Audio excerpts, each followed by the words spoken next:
Our Thorn by J.R. Miller. Lest I should be exalted above measure through the abundance of the revelations, there was given to me a thorn in the flesh, the messenger of Satan to buffet me, lest I should be exalted above measure. 2 Corinthians 12, verse 7. Paul tells us that his thorn was given to him to keep him humble and save him from spiritual peril. Without it, he would have been exalted above measure and would have lost his spirituality. We do not know how much of his deep insight into the things of God and his power and service for his master Paul owed to this torturing thorn. It seemed to hinder him, and it caused him incessant suffering. But it detained him in the low valley of humility, made him ever conscious of his own weakness and insufficiency, and thus kept him near to Christ, whose home is with the humble.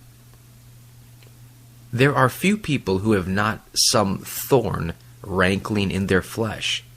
In one it is an infirmity of speech, in another an infirmity of sight, in another an infirmity of hearing, or it may be lameness, or a slow but incurable disease, or constitutional timidity, or excessive nervousness, or a disfiguring bodily deformity, or an infirmity of temper, or it may be in one's home, which is cold, unloving, and uncongenial, or it may be some moral failure, or it may be a bitter personal disappointment through untrue friendship or unrequited love. Who has not his thorn? We should never forget that in one sense, our thorn is a messenger of Satan who desires by it to hurt our life, to mar our peace, to spoil the divine beauty in us, and to break our communion with Christ. On the other hand, however, Christ himself has a loving design in our thorn. He wants it to be a blessing to us. He would have it keep us humble and save us from becoming vain, or he means it to soften our hearts and make us more gentle. He would have the uncongenial things in our environment to discipline us into heavenly mindedness, give us greater self-control, and help us to keep our hearts loving and sweet amid harshness and unlovingness.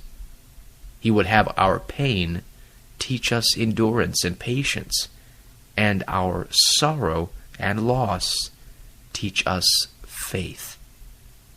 Thus, our thorn may either be a choice blessing to us, or it may do us irreparable harm.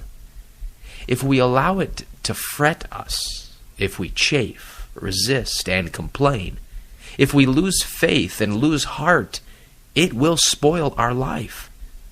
But if we accept it in the faith that in its ugly burden, it has a blessing for us, if we endure it patiently, submissively, unmurmuringly, if we seek grace to keep our heart gentle and true amid all the trial, temptation, and suffering it causes, it will work good for us, and out of its bitterness will come sweet fruit.